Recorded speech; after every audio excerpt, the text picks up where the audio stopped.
How many books have you read in your life? Now ask yourself something stranger.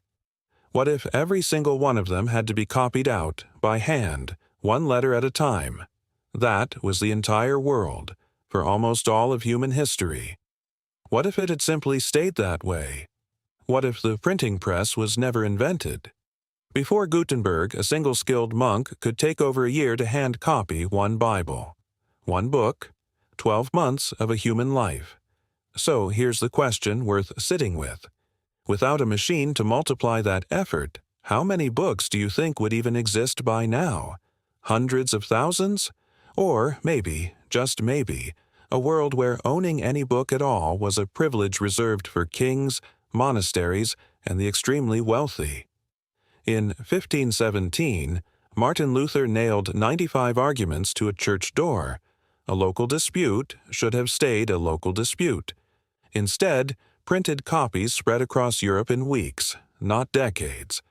Without that machine, does Luther's protest still reach a continent? Or does it just end?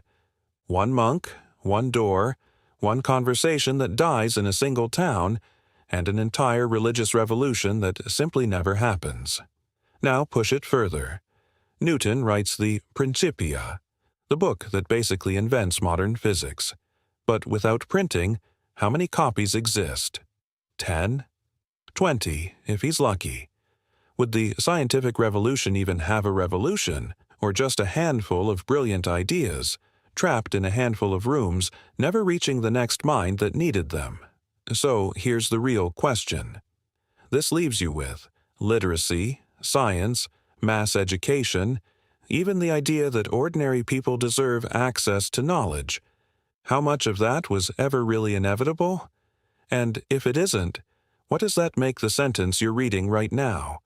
If you want to know what happens when information moves too fast instead of too slow, that might be next. Subscribe so you don't miss it.